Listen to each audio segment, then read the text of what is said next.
Subscribe now and press the bell icon. Never miss an update.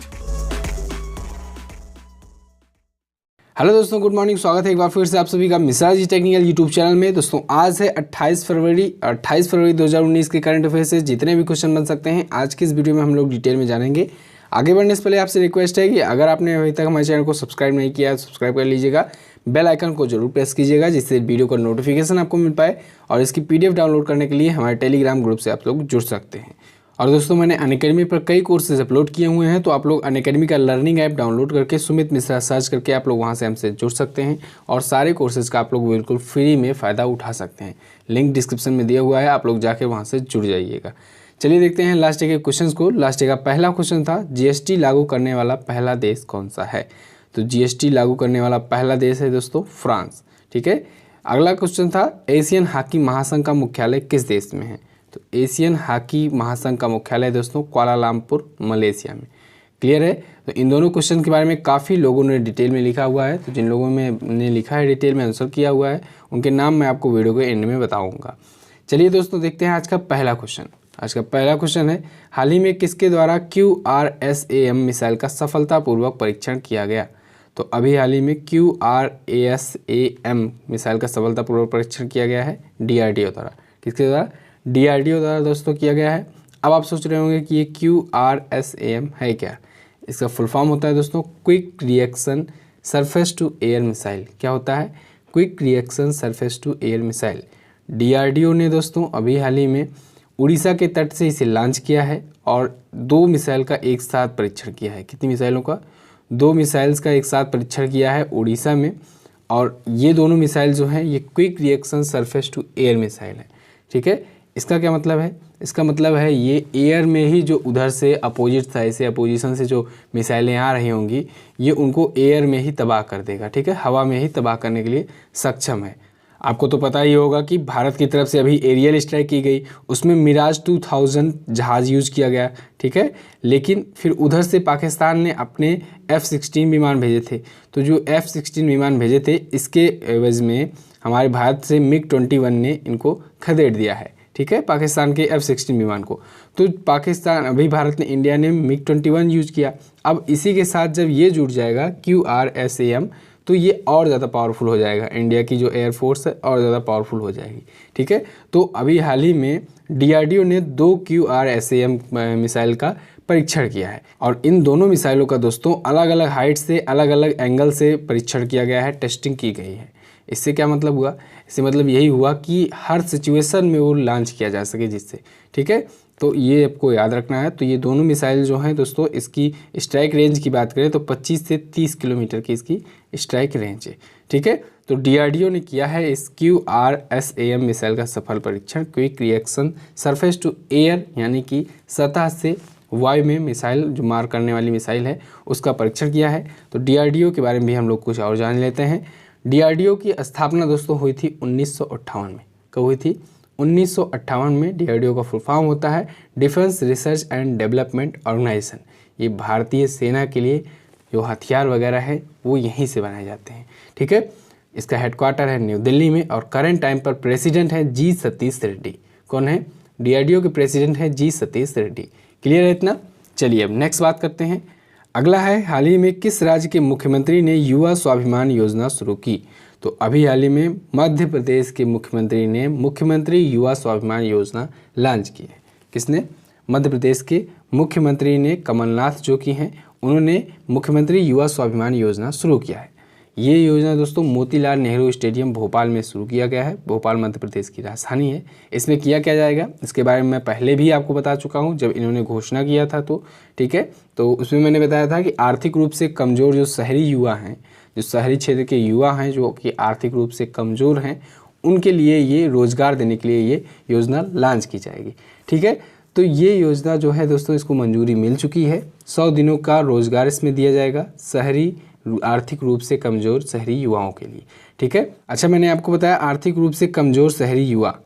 तो मध्य प्रदेश की government द्वारा ये आर्थिक रूप से कमज़ोर शहरी युवाओं की क्राइटेरिया क्या रखी गई है, मतलब किन को माना गया है।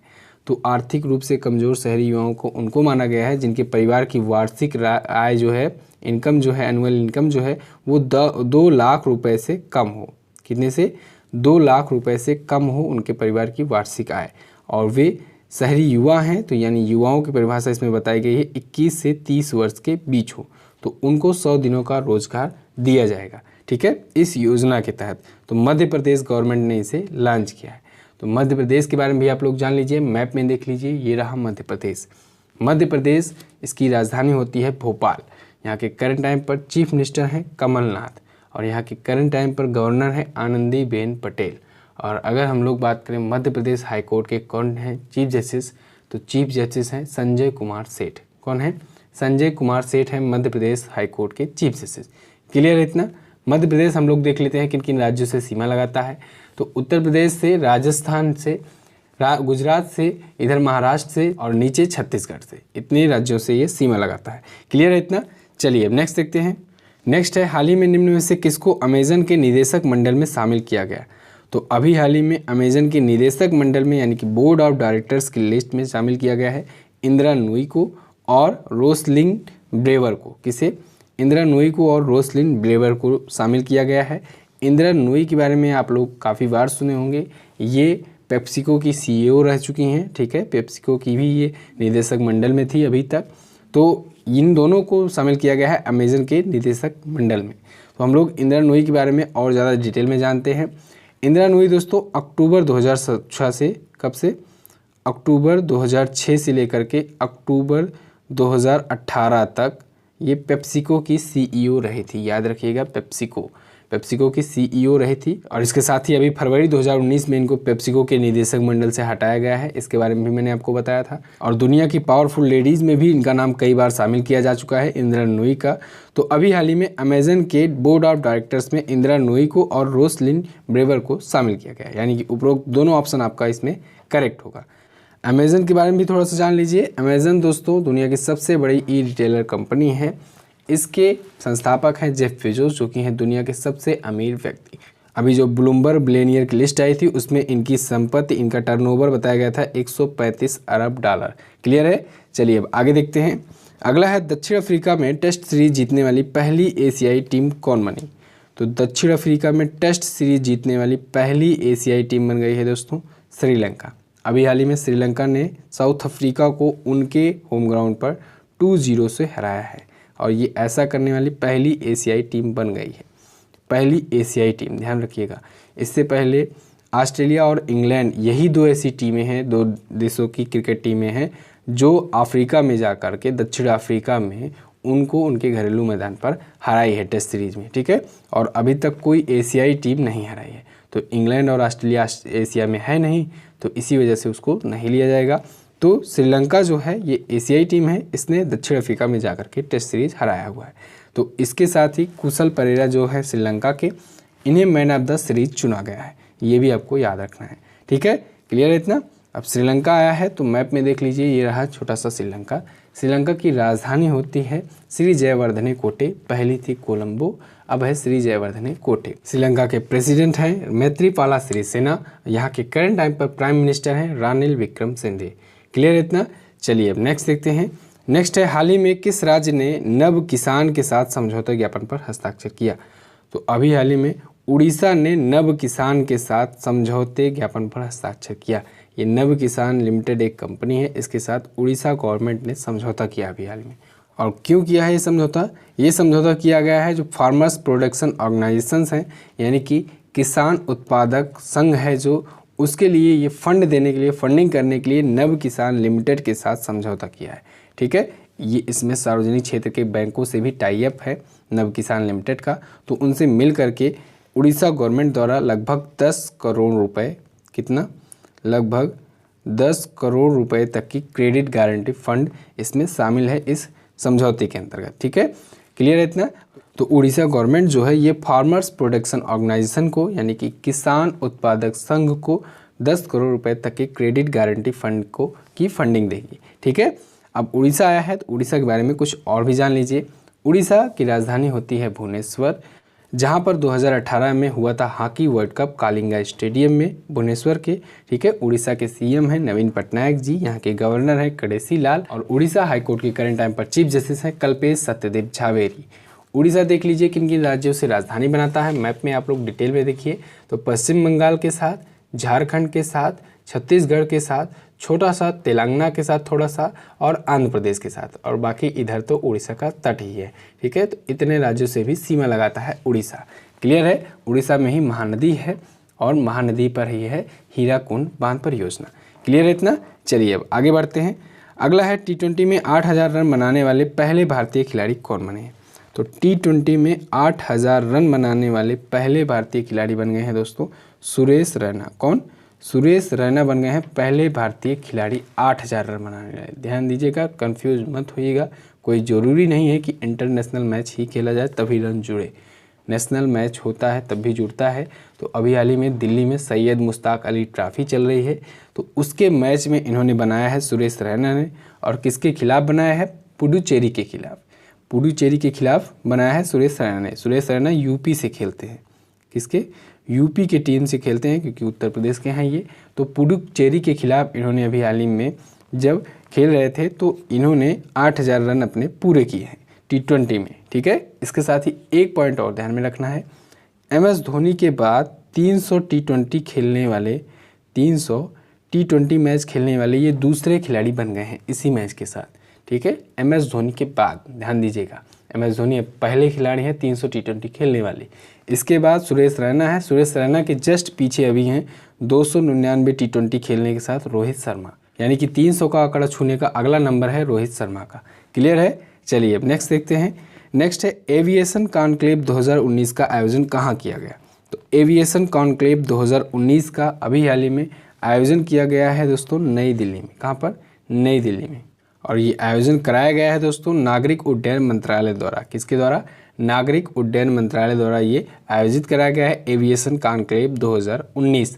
करंट टाइम पर जसवंत सिन्हा जो हैं ये हैं नागरिक उड्डयन राज्य मंत्री। इनको भी आपको याद रखना है, जसवंत सिन्हा नागरिक उड्डयन राज्य मंत्री। क्लियर है। और इस एविएशन कॉन्क्लेव 2019 की थीम क्या रखी गई है ये इंपॉर्टेंट है, याद रखिएगा, नोट कर लीजिए। Flying for all. क्या थीम है? फ्लाइंग फॉर ऑल है इसकी थीम। क्लियर है। तो 27 फरवरी को इसका आयोजन किया गया नई दिल्ली में। नई दिल्ली है भारत की राजधानी। ये किन किन शहरों से, किन किन राज्यों से सीमा लगाती है? तो नई दिल्ली जो सीमा लगाती है दोस्तों मेनली उत्तर प्रदेश से, हरियाणा से, इन दो ही राज्यों से ये सीमा लगाती है। तो इनको आपको याद रखना है। क्लियर है। चलिए अब आगे देखते हैं। अगला है हाल ही में नेशनल बुक ट्रस्ट ने किसे अपना अध्यक्ष नियुक्त किया है। तो नेशनल बुक ट्रस्ट यानी कि राष्ट्रीय पुस्तक न्यास ने अभी हाल ही में अपना अध्यक्ष नियुक्त किया है प्रोफेसर गोविंद प्रसाद शर्मा को। किसे? प्रोफेसर गोविंद प्रसाद शर्मा को। इमेज में जो आपको दिख रहे हैं यही हैं प्रोफेसर गोविंद प्रसाद शर्मा। ये शिक्षाविद हैं और लेखक हैं। इनको अभी हाल ही में नेशनल बुक ट्रस्ट ने अपना अध्यक्ष नियुक्त किया है। ठीक है, 26 फरवरी को ये नियुक्त किए गए हैं। क्लियर है।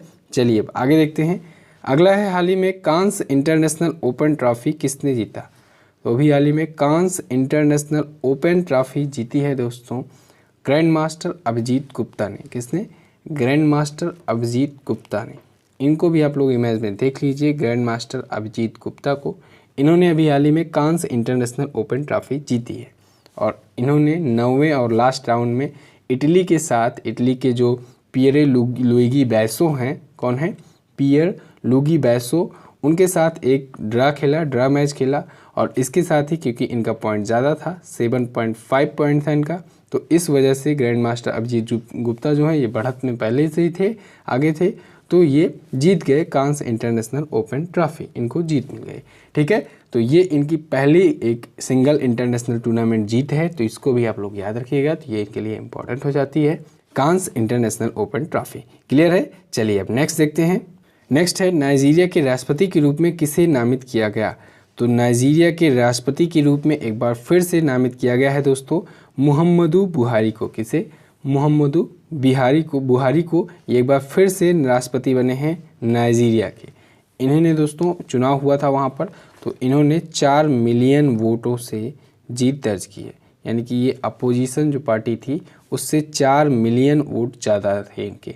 क्लियर है, मुहम्मदू बुहारी की। ठीक है, इमेज में आपको ये दिख रहे हैं। नाइजीरिया के राष्ट्रपति एक बार फिर से ये बन चुके हैं। अब नाइजीरिया आया है, इसके बारे में कुछ और पॉइंट जान लीजिए। नाइजीरिया की राजधानी होती है दोस्तों अबूजा। क्या होती है? अबूजा होती है नाइजीरिया की राजधानी। यहाँ की मुद्रा होती है नाइजीरियन नायरा। क्या होती है? नाइजीरियन नायरा। नायरा है यहाँ की मुद्रा। क्लियर है इतना? तो बस दोस्तों फिलहाल आज के दिन के करंट अफेयर के क्वेश्चन से बस इतना ही। आई होप आपको वीडियो पसंद आई होगी, काफ़ी कुछ आप लोगों ने सीखा होगा। अगर आपको वीडियो पसंद आई है तो इस वीडियो को लाइक कर दीजिए, अपने दोस्तों के साथ शेयर ज़रूर कर दीजिएगा। आप लोग शेयर करोगे, लाइक करोगे तो मेरा कॉन्फिडेंस बढ़ता है और मैं अगले दिन और ज़्यादा एनर्जी के साथ आपको बताने की कोशिश करता हूँ। अब हम लोग बात करेंगे आज के क्वेश्चंस की, यानी कि क्वेश्चंस ऑफ द डे। तो इसका पहला क्वेश्चन है 91वें ऑस्कर अवार्ड में बेस्ट फिल्म का अवार्ड किसे मिला? तो 91वें ऑस्कर अवार्ड अभी दिए गए हैं, इसमें बेस्ट फिल्म का अवार्ड किसे मिला है ये आपको बताना है। नेक्स्ट है एशियन हॉकी चैंपियंस ट्रॉफी 2018 का आयोजन कहाँ हुआ? तो इन दोनों क्वेश्चंस के बारे में आपको जो भी पता हो आप लोग डिटेल में लिखा करो। डिटेल में अगर आप लोग लिखोगे तो आपको चीज़ें जल्दी आपसे नहीं भूलेंगी और आपको काफ़ी सारे पॉइंट्स याद रहेंगे लिंक करके। ठीक है, तो इस वजह से आप लोग ज़्यादा से ज़्यादा पॉइंट लिखने की कोशिश किया करो। और आप लोग अगर लिखने की कोशिश करते हो, ज़्यादा से ज़्यादा पॉइंट लिखते हो, तो आपके प्रोत्साहन के लिए आपका नाम मैं बताया करता हूँ। तो लास्ट डे के क्वेश्चंस के बारे में काफ़ी लोगों ने डिटेल में लिखा है, तो नाम बहुत ज़्यादा हो गए हैं। तो इस वजह से आज से मैं 9 बजे सुबह के पहले जो लोग कमेंट करेंगे उनके नाम मैं आपको बताऊँगा। तो फिलहाल कल के वीडियो के जो क्वेश्चंस थे उनके नाम मैं आपको बता दे रहा हूँ, जिन्होंने आंसर किया बहुत अच्छे से। उनके नाम है ओम प्रकाश पांचाल, आंचल मिश्रा, भोमाराम, अर्जुन सिंह, अनिल सुमन, वीना शर्मा, गोलू गुर्जर, बबीता कुमारी, राजकुमावत, कल्पना धूसिया, सोनिका भारद्वाज, दिलीप नाविक, अंगद कुमार शर्मा, आशीष दुहान, रवि महंत, रघुवर सिंह, जितेंद्र कुमार, सृष्टि मिश्रा, सोनू दुबे, कुणाल भा, Ganesh Mahato, Kuldeep Meena, Suraj Mane, Ehsan Ali, Bhagyashree Tathe, Vivek Kumar, Sanjay Gupta, Rohit Kumar, Amrita Singh, Ravidas, Kuldeep Kimkar, Sangeeta Rawat, Uday Pandit, GK for competitive exam, Ajay Kumar, Mukesh Kushwaha, Nayan Singh, Nidhi Singh, Kusum Aswal, Kulsum Parveen, Raghunandan Rajput, Chhuttan Prajapati, Bhoma Ram, Hemlata Meena, Rachna Singh, Suhani Yadav, Aman Gupta, Amarjeet, Gaurav Anuragi, Param Sindhu, शोभा मोदी, कृष्ण यादव, आदित्य कुमार, संदीप पूनिया और रौनक कुमार। तो देख रहे हैं आप लोग जैसा कि नाम बहुत ज़्यादा हो जा रहे हैं। इस वजह से कल से मैं 9 बजे सुबह के पहले कौन जो लोग कमेंट करेंगे उनके नाम मैं आपको बताऊंगा। तो बस दोस्तों फिलहाल आज के वीडियो में बस इतना ही। आई होप आपको वीडियो पसंद आई होगी। पसंद आई है तो लाइक ज़रूर कीजिएगा, कमेंट करके हमें आपको बताना है कि कैसी लगी वीडियो, क्या क्या सुधार करना है इसमें। सब्सक्राइब कर लीजिए अगर आप लोग चैनल पर नए हो तो बेल आइकन को जरूर प्रेस कीजिएगा अगली आने वाली वीडियो का नोटिफिकेशन पाने के लिए। और अगर आप लोग इसकी PDF फाइल डाउनलोड करना चाहते हो तो हमारे टेलीग्राम ऐप से जुड़ जाइए, टेलीग्राम ग्रुप से, वहाँ पर आपको सारी PDF फाइल एक साथ मिल जाया करेगी। टेलीग्राम का लिंक डिस्क्रिप्शन में आपको दिया गया है। मिलते हैं अगली वीडियो में, तब तक के लिए नमस्कार, जय Hind, Vande Mataram. Subscribe now and press the bell icon. Never miss an update.